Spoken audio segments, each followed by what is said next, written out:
حضرت سیدنا عمر فاروق رضی اللہ تعالی عنہ آپ کی جوانی کا 27واں سال تھا، مطلب آپ 27 سال کے تھے اور ابھی تک آپ نے اسلام قبول نہیں فرمایا تھا، اور آپ کے جوانی کے روب کا عالم یہ تھا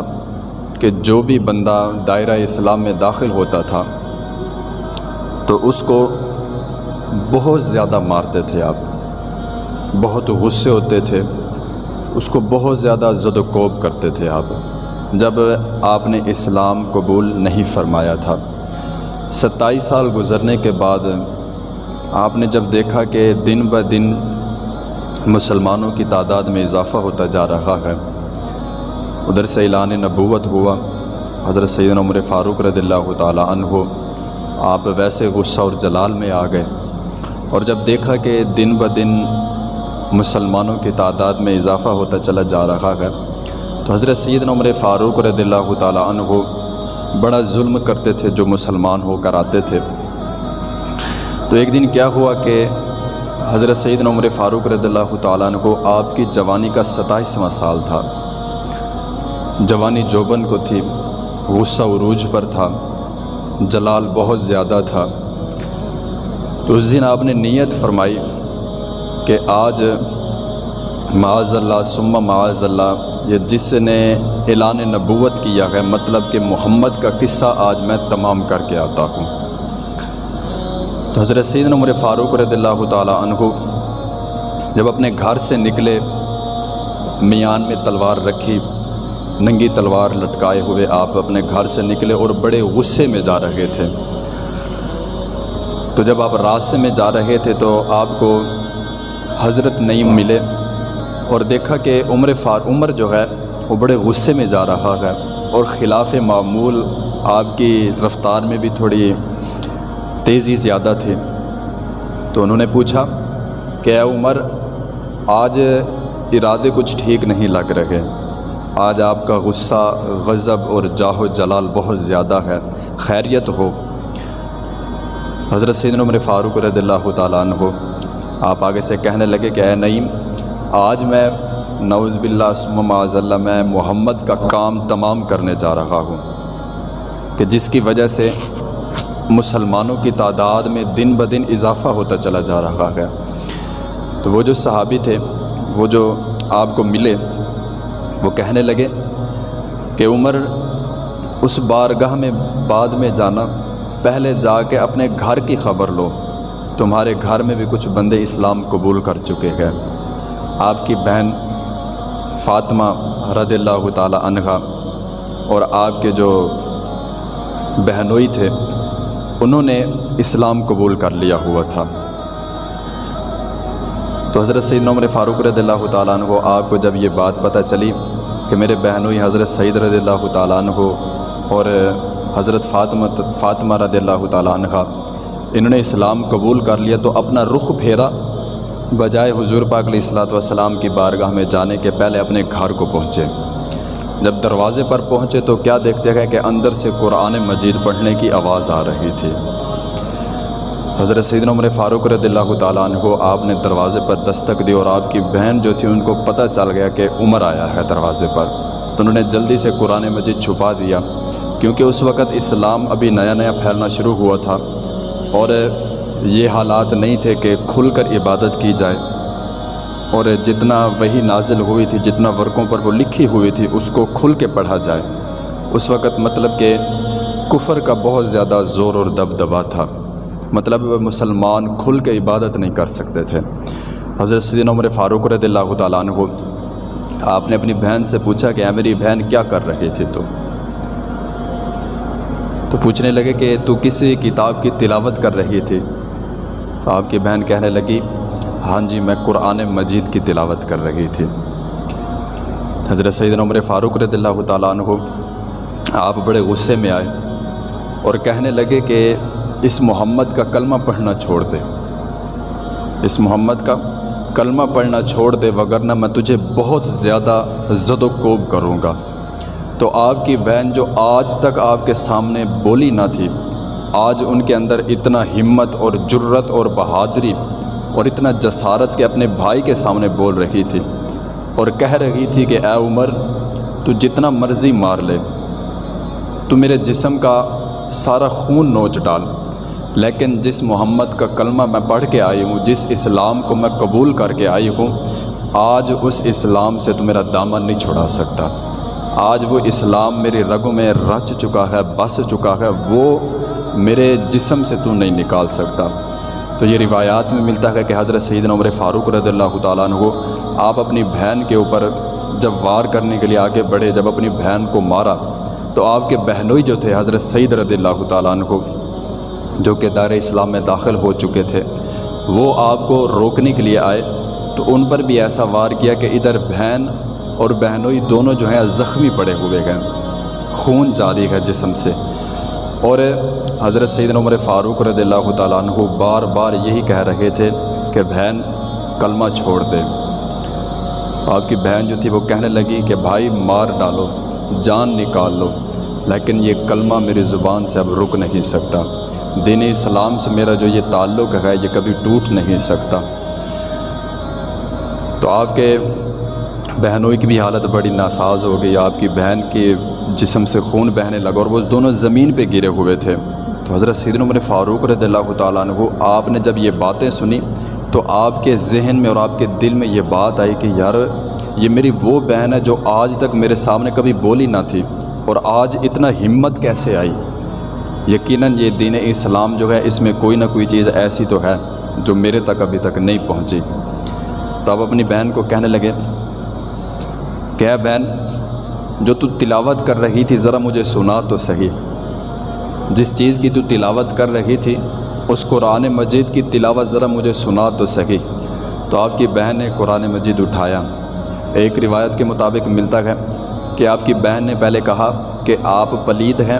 اور قرآن مجید پاک ہے، کیونکہ آپ نے اسلام قبول نہیں کیا ہوا تھا۔ پہلے آپ غسل کر کے آئیں، پاک ہو کر آئیں، پھر قرآن مجید کو ہاتھ بھی لگائیں اور تلاوت بھی سنیں۔ اور دوسری روایت میں یہ ملتا ہے کہ آپ نے قرآن مجید کی تلاوت سننا شروع کر دی۔ تو جب قرآن مجید پڑھا گیا، ادھر سے حضرت سیدنا عمر فاروق رضی اللہ تعالیٰ عنہ آپ کا دل جو تھا وہ نرم پڑ گیا، ادھر سے حضور پاک علیہ الصلاۃ والسلام کے ہاتھ بلند ہوئے بارگاہ خداوندی میں، اور عرض کرنے لگے کہ اے باری تعالیٰ اسلام کو تقویت عطا فرما، ابو جہل سے یا عمر فاروق سے، ان دونوں میں سے کسی ایک سے اسلام کو تقویت اور عزت پہنچا۔ ادھر سے حضور پاک علیہ الصلاۃ والسلام کی دعا قبول ہو چکی تھی، اور ادھر سے حضرت سیدنا عمر فاروق رضی اللہ تعالیٰ عنہ قرآن مجید کی تلاوت سن کر کچھ متاثر ہو چکے تھے۔ جب آپ نے قرآن مجید کی تلاوت سنی تو بے ساختہ زبان مبارک سے نکلا اشہد ان لا الہ الا اللہ وحدہ لا شریک لہ واشہد ان محمدا عبدہ ورسولہ، یہ زبان سے نکلا اور گھر سے باہر نکل آئے۔ تو پھر وہی ننگی تلوار اپنے کمر کے ساتھ جو باندھی ہوئی تھی اسی انداز سے حضور پاک علیہ الصلاۃ والسلام کی بارگاہ بے کس پناہ میں جا رہے ہیں۔ دروازے پر حضرت سیدنا امیر حمزہ رضی اللہ تعالیٰ عنہ آپ جلوہ فرما تھے، تو جب دیکھا کہ عمر جو ہے آج حال سے بے حال ہو کے آ رہا ہے، مطلب ننگی تلوار لٹکائے ہوئے اور بڑے غصے میں آ رہا ہے، تو جب انہوں نے اجازت طلب کی کہ امیر حمزہ مجھے حضور پاک میں اپنے نبی کی بارگاہ میں مجھے جانے دیں، تو آپ کو اجازت ملی۔ صحابہ کرام نے روکا تھا، پھر اجازت ملی کہ اگر عمر آیا ہے اسلام قبول کرنے کے لیے تو خیر مقدم ہوگا آپ کا، اگر یہ ہمارے نبی کو قتل کرنے کی نیت کے ساتھ آیا ہے معاذ اللہ، تو اسی کی تلوار کے ساتھ اسی کی گردن اڑا دی جائے گی۔ تو جب حضرت سیدنا عمر فاروق رضی اللہ تعالیٰ عنہ آپ حضور پاک علیہ الصلاۃ والسلام کی بارگاہ میں پہنچے، ادھر سے حضور پاک علیہ الصلاۃ والسلام کی دعا قبول ہو چکی تھی، اور آپ نے حضرت سیدنا عمر فاروق رضی اللہ تعالیٰ عنہ آپ کا ہاتھ پکڑا اور بلند کیا، اور بلند آواز سے اللہ اکبر نعرہ تکبیر کی آواز بلند ہوئی، نعرے لگنے شروع ہو گئے، اور ادھر سے اعلان ہو گیا کہ عمر فاروق نے اسلام قبول کر لیا ہے، اور آپ نے حضور پاک علیہ الصلاۃ والسلام کے دست حق پر کلمہ طیبہ پڑھا اور اسلام میں داخل ہو گئے۔ پھر آپ عبادت کرتے رہے، کیونکہ کفار مکہ بہت زیادہ تھے، کثیر تعداد میں تھے، اور اسلام قبول کرنے میں 40واں عدد جو تھا وہ حضرت سیدنا عمر فاروق رضی اللہ تعالیٰ عنہ آپ کا تھا۔ تو حضرت سیدنا عمر فاروق رضی اللہ تعالیٰ عنہ آپ نے جب دائرہ اسلام میں قدم رکھ لیا اور ہر وقت عبادت الہی میں مشغول رہتے تھے اور حضور پاک علیہ الصلاۃ والسلام کے چہرہ انور کی تلاوت فرماتے رہتے، تو ایک دن حضرت سیدنا عمر فاروق رضی اللہ تعالیٰ عنہ آپ نے عرض کی کہ یا رسول اللہ، میرے ماں باپ آپ پہ قربان ہو جائیں، کیا ہمارا دین حق نہیں؟ تو حضور پاک علیہ الصلاۃ والسلام نے ارشاد فرمایا کہ اے عمر، یقیناً ہمارا دین حق ہے۔ تو حضرت سیدنا عمر فاروق رضی اللہ تعالیٰ عنہ آپ نے آگے سے عرض کی کہ یا رسول اللہ، میرے ماں باپ آپ پہ قربان ہو جائیں، اگر ہمارا دین حق ہے تو آج کے بعد مسلمان جو ہے وہ کھل کر عبادت کریں گے اور مکہ میں جا کر عبادت کریں گے۔ تو حضرت سیدنا عمر فاروق رضی اللہ تعالیٰ عنہ آپ کے ساتھ 40 صحابہ جو تھے، 50 صحابہ تھے، یہ تعداد مختلف ملتی ہے، وہ سارے آپ کے ساتھ مکہ میں پہنچے اور وہاں پر عبادت کرنا شروع ہو گئے۔ تو کفار مکہ میں سے کسی کو اتنا جسارت نہ ہوئی، اتنا ہمت نہ ہوئی کہ وہ عمر فاروق کو روک سکے۔ تو حضرت سیدنا عمر فاروق رضی اللہ تعالیٰ عنہ جب دائرہ اسلام میں داخل ہوئے تو اسلام کو اتنا قوت ملی کہ جو عبادت چھپ کے کی جاتی تھی وہ حضرت سیدنا عمر فاروق رضی اللہ تعالیٰ عنہ آپ کے اسلام قبول کرنے کے بعد کھلم کھلا عبادت ہونے لگ گئی۔ حضرت سیدنا عمر فاروق رضی اللہ تعالیٰ عنہ آپ کے اسلام قبول کرنے کے وجہ سے، آپ کے اسلام قبول کرنے کے بعد مسلمانوں کو اتنا تقویت ملی۔ تو اس کے بعد آپ کے کافی سارے واقعات ملتے ہیں، آپ کی سخاوت کے ملتے ہیں، اور آپ نے جیسے ایک جنگ کے لیے فوجیوں کا لشکر تیار کیا، اور اس کے بعد حضرت سیدنا عمر فاروق رضی اللہ تعالیٰ عنہ آپ نے خلافت کو سنبھالا۔ وہ سارے واقعات بڑی تفصیلی ہیں، لیکن یہاں پر بتانا مقصد یہ ہے کہ یکم محرم الحرام حضرت سیدنا عمر فاروق رضی اللہ تعالیٰ عنہ آپ کا یوم شہادت ہے۔ تو اس چیز کو، اس یاد کو تازہ کرنا ہے اور بتانا ہے کہ دین اسلام میں پیر رکھنا جو ہے وہ بہت آسان ہے، لیکن جب بندہ دین اسلام میں داخل ہو جائے تو دین اسلام بڑی بڑی قربانیاں ہم سے لیتا ہے۔ دین اسلام بہت کچھ ہم سے لیتا ہے۔ تو حضرت سیدنا عمر فاروق رضی اللہ تعالیٰ عنہ، اور یہ بھی بات ایک ساتھ اپنے ذہن میں رکھیں کہ آپ کے جو واقعات ہمارے تک پہنچتے ہیں، جو روایات ہمیں پڑھنے کو ملتی ہے، جو آپ کی سوانح حیات ہے، جو آپ کی سیرت ہے، اس کو اگر ہم غور سے پڑھیں نا تو ہمیں اس چیز کا بھی علم ہوتا ہے کہ جب تک مصلی رسول پر کھڑا ہونے والا ایک شخص جو تھا، جو ممبر رسول پر بیٹھنے والا شخص تھا، وہ جب پوری رعایا کی خبر گیری رکھتا تھا، مطلب کہ اس کے پاس نظام حکومت ہوتا تھا، تو اس وقت کوئی بندہ بھوکا نہیں ہوتا تھا۔ اس وقت کسی کے ذہن میں یہ بات نہیں آتی تھی کہ یار اتنا مہنگائی بڑھ جائے یا کوئی مسئلہ پیش آ جائے تو ہمیں بھوکا سونا پڑے گا۔ اس وقت یہ بات نہیں ہوتی تھی، بلکہ یہ ہوتی تھی کہ حضرت سیدنا عمر فاروق رضی اللہ تعالیٰ عنہ، یہ ایک روایت میں ملتا ہے کہ آپ ایک دن بیٹھے نہ رو رہے تھے، تو صحابہ کرام نے پوچھا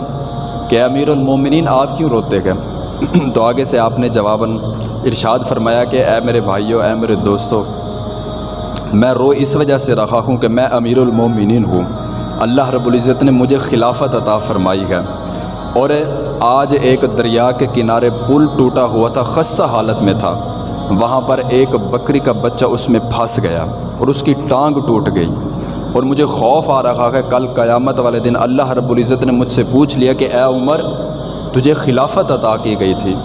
تجھے رعایا کی خبر گیری کے لیے مقرر کیا گیا تھا، تو تیری حالت یہ تھی کہ تیری رعایا میں رہتے ہوئے ایک جانور کا بچہ جو تھا اس کا پیر ٹوٹ گیا۔ وہ تو اس چیز سے بھی خوف زدہ ہوتے تھے۔ تو جب تک نظام حکومت جو تھا وہ مصلی رسول سے چلتا تھا، جب تک نظام حکومت ممبر پر بیٹھنے والے لوگ چلاتے تھے، اس وقت اس رعایا میں کبھی کسی کو یہ اجازت نہیں ہوتی تھی کہ وہ شراب بھی پی سکے، گناہ کرنے کا کوئی بندہ سوچ بھی نہیں سکتا تھا،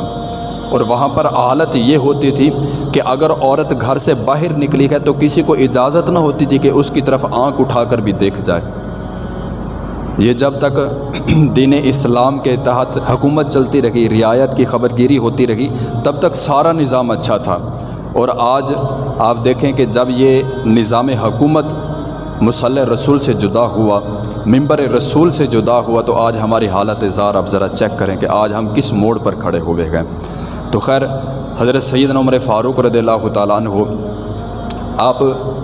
حضور پاک علیہ الصلوۃ والسلام کے ظاہر وصال کے بعد حضرت سیدنا ابو بکر صدیق رضی اللہ تعالیٰ عنہ آپ کے ظاہر وصال کے بعد خلافت کی مسند پر جب جلوہ فرما ہوئے، اس وقت کے آپ کے بہت سارے ایسے واقعات ہیں، اگر ہم سنیں تو ہمارے رونگٹے کھڑے ہو جائیں اور ہمارے دل میں یہ بات آئے کہ حضرت سیدنا عمر فاروق رضی اللہ تعالیٰ عنہ آپ کیسے حاکم تھے۔ ایک دن عید کا دن تھا، حضرت سیدنا عمر فاروق رضی اللہ تعالیٰ عنہ مسجد میں بیٹھے رو رہے تھے، تو صحابہ کرام نے آگے سے عرض کی کہ اے امیر المومنین، آپ روتے کیوں ہیں؟ آج تو عید کا دن ہے، آج عید کا دن ہے، آج تو خوشیوں کا دن ہے، آج تو آپ کو خوش ہونا چاہیے تھا، لوگوں کے ساتھ گلے ملنا چاہیے تھا۔ تو حضرت سیدنا عمر فاروق رضی اللہ تعالیٰ عنہ آپ آگے سے ارشاد فرمانے لگے کہ اے میرے دوستو، اے صحابہ، خوش تو وہ ہو، گلے تو وہ ملے، روئے تو وہ نہ کہ جس کو پتہ ہو کہ میری نمازیں قبول ہوئی ہیں۔ خوش تو وہ ہو کہ جس کو یہ پتہ ہو کہ میں نے رمضان المبارک گزارا ہے اور میرے روزے قبول ہوئے ہیں۔ خوش تو اس کو ہونا چاہیے۔ میرے بھائیو، آج بتاؤ نا یار کہ ہمارے پاس اس چیز کی ہے سند کہ ہماری نمازیں اور روزے اور قرآن مجید کی تلاوت کرنا، صدقہ اور زکوٰۃ دینا قبول ہو رہا ہے، لیکن اس کے باوجود بھی ہم اتنا ہنسی خوشی اپنی زندگی گزار رہے ہیں۔ اور امیر المومنین کو ذرا دیکھیں کہ جن کو عشرہ مبشرہ صحابیوں میں سے آپ کا شمار ہوتا ہے اور جنت کی بشارت بھی ہے، امیر المومنین بھی ہیں، خلیفہ ثانی بھی ہیں، اور تقوی کا عالم یہ ہے کہ جب بھی کوئی ایسا موقع آتا ہے تو آپ خوف سے رونے لگ جاتے تھے۔ اور یہ روایت میں ملتا ہے کہ اللہ رب العزت کے خوف میں امیر المومنین اتنا رویا کرتے تھے، اتنا رویا کرتے تھے کہ آپ کی آنکھوں کے نیچے ایسے یہاں 2 لائنیں بن گئی تھی رو رو کر۔ اور ہماری حالت ذرا دیکھیں۔ اللہ رب العزت ہم سب کو یہ سمجھنے کی توفیق عطا فرمائے۔ ایک دن حضرت سیدنا عمر فاروق رضی اللہ تعالیٰ عنہ بیٹھے تھے، تو حضور پاک علیہ الصلوۃ والسلام نے ارشاد فرمایا کہ اے عمر، قیامت کے مناظر میں سے سب سے سخت جو ایک منزل ہے وہ قبر کی منزل ہے۔ سب سے سخت منزل جو ہے، سب سے سخت مقام جو ہے وہ قبر کا ہے۔ اور میں دیکھتا ہوں کہ یہ جتنا بھی عذاب بندہ گناہگار پر ہوں گے، سب سے زیادہ سخت جو معاملہ ہے وہ قبر میں ہوگا۔ حضرت سیدنا عمر فاروق رضی اللہ تعالیٰ عنہ آپ سے پھر حضور پاک علیہ الصلوۃ والسلام نے ارشاد فرمایا کہ اے عمر، بتا تو نے کیا کیا ہوا ہے، تو اس وقت کیا کرے گا؟ حضرت سیدنا عمر فاروق رضی اللہ تعالیٰ عنہ آپ نے عرض کی کہ یا رسول اللہ، میرے ماں باپ آپ پہ قربان ہو جائیں، اس دن عمر کی حالت کیا ہوگی؟ تو حضور پاک علیہ الصلوۃ والسلام نے ارشاد فرمایا کہ اے عمر، اس دن تیری حالت ایسے ہوگی جیسے آج تو میرے سامنے بیٹھا ہوا ہے۔ حضرت سیدنا عمر فاروق رضی اللہ تعالیٰ عنہ آپ عرض کرنے لگے کہ یا رسول اللہ، اگر یہی حالت ہوگی تو میں وہاں پر جواب دے لوں گا۔ او بھائی، وہ قبر میں جب وہاں پر فرشتے جو ہیں بادلوں کی طرح گرجتے ہوئے زمین کو کریدتے ہوئے آئیں گے اور ہم سے سوال کریں گے، ہاں بھی بتا دین اسلام کے لیے تو کیا کر کے آیا ہے جی، تو نے دین اسلام کو کیا دیا ہے، کہ جب دین اسلام کی باری آتی تھی تو کہاں تھا؟ حضرت سیدنا عمر فاروق رضی اللہ تعالیٰ عنہ آپ تو اپنا حق ادا کر گئے، ذرا ہم بتائیں نا کہ ہم نے دین اسلام کو کیا دیا ہے؟ کیا ہم نے دین اسلام کے اوپر ویسے چلنے کی کوشش بھی کی ہے جیسے صحابہ کرام چلا کرتے تھے؟ تو یہ باتیں ہمیں سوچنی چاہیے۔ اگر یہ باتیں، یہ تذکرے ہمارے سامنے کیے جاتے ہیں، اس کا مقصد صرف اور صرف یہ ہوتا ہے کہ ہمارے اندر ایمان کی حلاوت پیدا ہو، ہمارے اندر وہ جوش اور جذبہ پیدا ہو کہ جیسے صحابہ کرام کے درمیان ہوتا تھا۔ ادھر سے حضور پاک علیہ الصلوۃ والسلام اعلان فرماتے تھے جنگ کا، ادھر سے صحابہ کرام کمر بستہ ہو جاتے تھے کہ یا رسول اللہ، آپ کی ناموس پر پہرا دینے کے لیے اور اسلام کی اشاعت کے لیے ہم ہر وقت آپ کے ساتھ کھڑے ہوئے ہیں۔ یہ صحابہ کرام کی حضور پاک علیہ الصلوۃ والسلام سے محبت ہوا کرتی تھی۔ حضرت سیدنا عمر فاروق رضی اللہ تعالیٰ عنہ آپ مسند خلافت پر جب فائز تھے، ایک دن کیا ہوا، یہ روایات کی کتب میں ملتا ہے، صحاح ستہ میں ملتا ہے یہ کہ حضرت سیدنا عمر فاروق رضی اللہ تعالیٰ عنہ آپ ایک دن جمعہ کے لیے لیٹ ہو گئے، تھوڑا دیر سے آئے۔ تو جب آپ مسجد میں تشریف فرما ہوئے تو حضرت سیدنا ابو ایوب انصاری رضی اللہ تعالیٰ عنہ آپ کھڑے ہو گئے اور عرض کرنے لگے کہ اے عمر جلدی آیا کرو، سارے صحابہ آپ کا انتظار کر رہے ہوتے ہیں، ہم آپ کے نوکر نہیں، آپ امیر المومنین ہیں، تو آپ کو سوچنا چاہیے کہ آپ نے ہمیں خطبہ دینا ہے تو آپ کو ٹائم پر آنا چاہیے۔ حضرت سیدنا عمر فاروق رضی اللہ تعالیٰ عنہ آپ نے یہ بات سنی اور خاموشی سے جا کر ممبر پر بیٹھ گئے اور صحابہ کرام سے دست بستہ یہ فرمانے لگے کہ اے میرے صحابہ عمر کو معاف کر دینا، عمر نے یہ جان بوجھ کر نہیں کیا، وہ خلیفۃ المومنین ہیں، وہ امیر المومنین ہیں، وہ خلافت کی مسند پر بیٹھے ہوئے ہیں اور ان کے پاس رعایا کی ایک حکومت ہے، لیکن اس کے باوجود آپ کا حالت، اپنی جو اندرونی حالت تھی وہ یہ تھی کہ حضرت سیدنا عمر فاروق رضی اللہ تعالیٰ عنہ آپ فرمانے لگے کہ اے میرے صحابہ میں نے جان بوجھ کر دیری نہیں کی، بلکہ میں عمر کے پاس یہ جو میں نے کرتا پہنا ہوا ہے یہ کرتا ایک تھا اور یہ عبداللہ کی ماں نے دھو کر خشک ہونے کے لیے ڈالا ہوا تھا، جس وجہ سے عمر آج لیٹ ہوا، تو عمر آپ سے معافی مانگتا ہے کہ آج آپ کا ٹائم ضائع ہوا اور میں جان بوجھ کر یہ کام نہیں کر رہا تھا، یہ میرے پاس کرتا ایک تھا۔ تو پھر آپ نے آگے سے ارشاد فرمایا کہ جب تک ابو ایوب انصاری جیسے بندے اس دنیا میں ہیں، ہماری مجلس میں ہیں، جب تک ابو ایوب انصاری جیسے بندے، تب تک کوئی حکمران جو ہے اپنے راستے سے بھٹک نہیں سکتا، تب تک کوئی حکمران عیش و عشرت کی زندگی گزارنے کا سوچ ہی نہیں سکتا۔ تو حضرت سیدنا عمر فاروق رضی اللہ تعالیٰ عنہ آپ نے امیر المومنین ہونے کے ساتھ ساتھ آپ بہت دبدبے والے تھے، لیکن آپ کا یہ جاہ و جلال، آپ کا یہ دبدبہ ظالمین کے لیے ہوتا تھا، جب اپنی ذات کی باری آتی تھی تو آپ سے زیادہ جمالی کسی کو نہیں پایا گیا۔ تو حضرت سیدنا عمر فاروق رضی اللہ تعالیٰ عنہ آپ کی شہادت کا واقعہ جو تھا یہ ایک ہمارے لیے المیہ بھی ہے اور ہمیں اس بات پر سوچنا بھی چاہیے اور غور بھی کرنا چاہیے کہ جو بندے یہ انگوٹھیاں پہنتے ہیں، پتھر جو پہنتے ہیں ہاتھ میں، ایک پتھر ہمیں پہنا جاتا ہے اور ہم بڑی خوشی سے پہنتے ہیں اور ہم ستارہ ملوا کے پہنتے ہیں فیروزہ، اور یہ بات اپنے ذہن میں رکھیں کہ ہم مسلمان ہیں۔ حضرت سیدنا عمر فاروق رضی اللہ تعالیٰ عنہ آپ کو جس نے شہید کیا تھا وہ مجوسی جو تھا اس کا نام بھی فیروز تھا۔ آج ہم جس کو بڑی خوشی سے پہن رکھے ہیں جس پتھر کو، اور ہماری اپنی نیت یہ ہوتی ہے اور ہمارے ذہن میں یہ بات ہوتی ہے کہ یہ پتھر جو ہے ہماری زندگی بدل دے گا، پتھر نے زندگی نہیں بدلنی، نماز نے ہماری زندگی بدلنی ہے، قرآن مجید کی تلاوت نے ہماری زندگی بدلنی ہے، پتھروں نے ہماری زندگی نہیں بدلنی۔ تو یہ فیروز جو ہے، فیروز نامی یہ مجوسی جو تھا، یہ حضرت سیدنا عمر فاروق رضی اللہ تعالیٰ عنہ آپ کو شہید کرنے والا بندہ تھا، جس کو آج ہم بڑی خوشی سے فیروزہ پہن رکھے ہیں، تو گریز کرنا چاہیے اس چیز سے۔ تو خیر حضرت سیدنا عمر فاروق رضی اللہ تعالیٰ عنہ آپ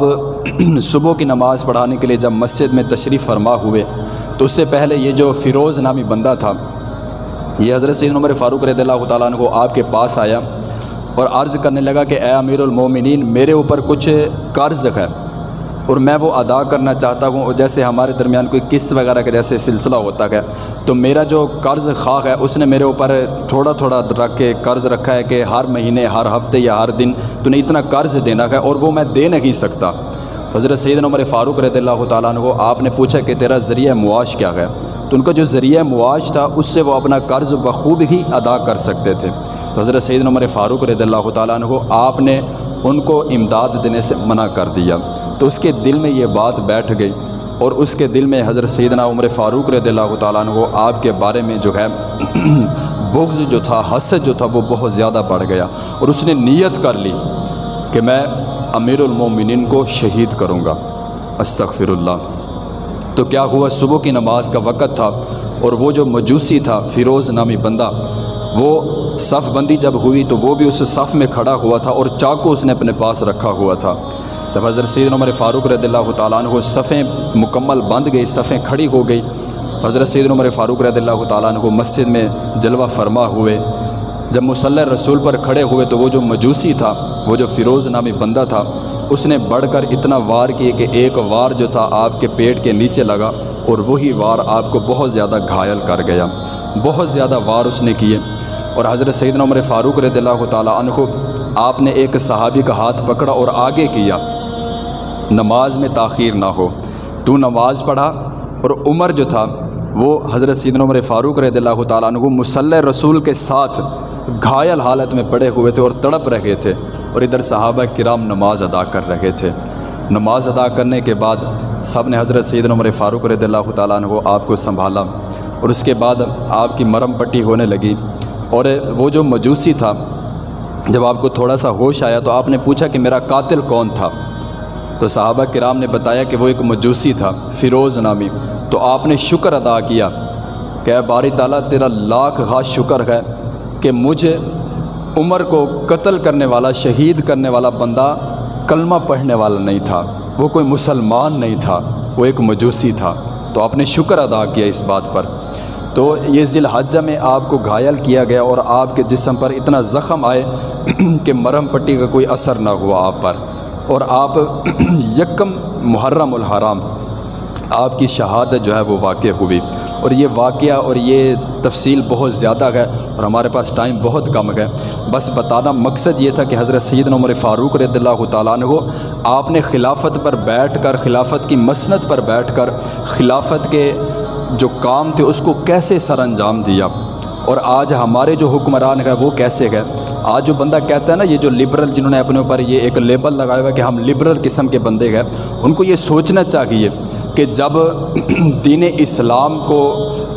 پھیلانے والا، اس کی تبلیغ کرنے والا بندہ جب حکومت سنبھالتا تھا، اس وقت وہاں پر گناہ کا کوئی ارتکاب بھی نہیں کر سکتا تھا۔ آج جو بندہ کہتا ہے نا کہ جناب اسلام کا سیاست کیا کام، تو بھائی یہ اسلام اور سیاست جو ہے یہ ایک دوسرے کے لیے لازم اور ملزوم ہیں، اور یہ رہیں گے۔ اور جب تک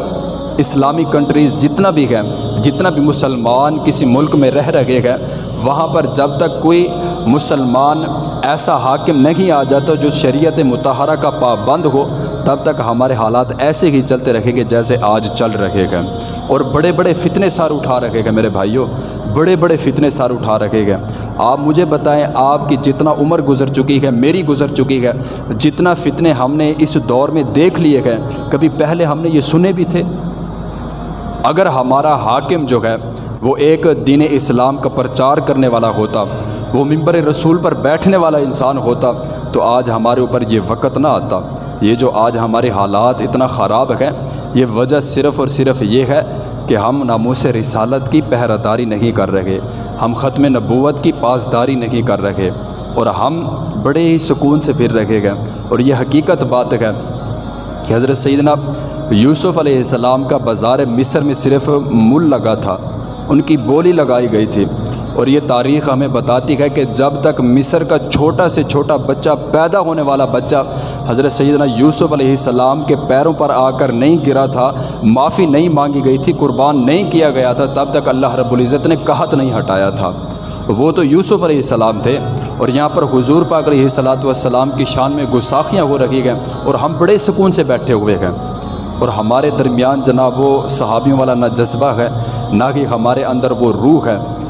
یہ ہمارے لیے ایک لمحہ فکریہ ہے، یہ سوچنے کا واقعہ ہمارے لیے کہ ہمیں آج سوچنا چاہیے کہ آج ہم کس موڑ پر کھڑے ہوئے ہیں، اور حضور پاک علیہ السلام کی ناموس پر ڈاکے ڈالے جا رہے ہیں، اور ہم بڑے بے پرواہ پھر رہے ہیں۔